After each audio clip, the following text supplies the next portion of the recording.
سورہ ابراہیم میں سورہ نمبر 14 آیت نمبر 1 میں الف لام را، ہم نے یہ کتاب نازل کی محمد صلی اللہ علیہ وسلم پہ تاکہ وہ ساری انسانیت کو اندھیرے سے روشنی میں لے آئے، اندھیرے سے روشنی میں لے آئے اور ہدایت دے۔ کئی جگہ اس کا تذکرہ ہے کہ قرآن مجید سارے انسانیت کے لیے نازل کی گئی تھی۔ سورہ ابراہیم میں سورہ نمبر 14 آیت نمبر 52 میں، سورہ البقرہ سورہ نمبر 2 آیت نمبر 185 میں، سورہ نمبر 40 آیت نمبر 41 میں کئی جگہ آتا ہے کہ قرآن مجید سارے انسانیت کے لیے نازل کی گئی تھی۔ نمبر 2 پہ آتا ہے قرآن مجید کے بعد صحیح حدیث، جو آخری پیغمبر محمد صلی اللہ علیہ وسلم کی سنتیں ہے، ان کا کہنا اسے کہتے ہیں حدیث۔ جو آخری پیغمبر آخری رسول محمد صلی اللہ علیہ وسلم کے بارے میں کس طریقے سے انہوں نے زندگی بسر کی، ان کا لائف سٹائل، ان کے نریشن، ان کا کہنا موجود ہے حدیث میں۔ قرآن کے بعد نمبر 2 پہ آتا ہے صحیح حدیث۔ صحیح حدیث قرآن کی تفسیر ہے، کبھی بھی صحیح حدیث قرآن کے خلاف نہیں جائیں گی۔ قرآن نمبر 1، اس کے بعد آتا ہے صحیح حدیث۔ اب ہم تذکرہ کریں گے رکن نمبر 4 کا، خدا کے پیغمبروں کے بارے میں۔ سب سے پہلے ذکر کریں گے اسلام میں پیغمبروں کے بارے میں۔ اللہ تعالیٰ فرماتے ہیں سورہ فاطر میں سورہ نمبر 35 آیت نمبر 24 میں، وَإِن مِّنْ أُمَّةٍ إِلَّا خَلَا فِيهَا نَذِيرٌ، نہیں ہے کوئی قوم یا امت جہاں ہم نے ہدایت دینے والا نہیں بھیجا، کوئی پیغمبر نہیں بھیجا۔ اللہ تعالیٰ فرماتے سورہ رعد میں سورہ نمبر 13 آیت نمبر 7 میں، وَلِكُلِّ قَوْمٍ هَادٍ، ہر قوم میں ہم نے ہدایت دینے والا بھیجا۔ لیکن جتنے بھی ہدایت دینے والے آئے آخری پیغمبر محمد صلی اللہ علیہ وسلم کے پہلے، وہ صرف اپنی قوم، اپنی امت، اپنی گروہ کے لیے آئے، اور جو پیغام وہ لے کے آئے صرف محدود تھا ایک وقت کے لیے۔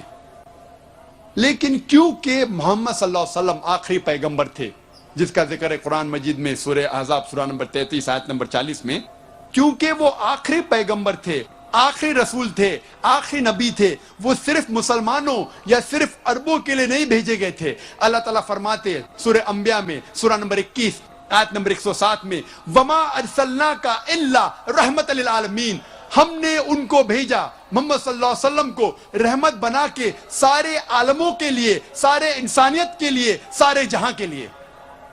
اللہ تعالیٰ دہراتے ہیں سورہ سبا میں سورہ نمبر 34 آیت نمبر 28 میں، وَمَا أَرْسَلْنَاكَ إِلَّا كَافَّةً لِلنَّاسِ بَشِيرًا وَنَذِيرًا، ہم نے بھیجا محمد صلی اللہ علیہ وسلم کو ایک عالمی پیغمبر بنا کے، لیکن اکثر انسانیت اب تک نہیں جانتی، کیونکہ محمد صلی اللہ علیہ وسلم آخری پیغمبر تھے، وہ صرف عربوں یا مسلمانوں کے لیے نہیں بھیجے گئے تھے، سارے انسانیت کے لیے بھیجے گئے تھے۔ وآخر دعوانا الحمدللہ رب العالمین۔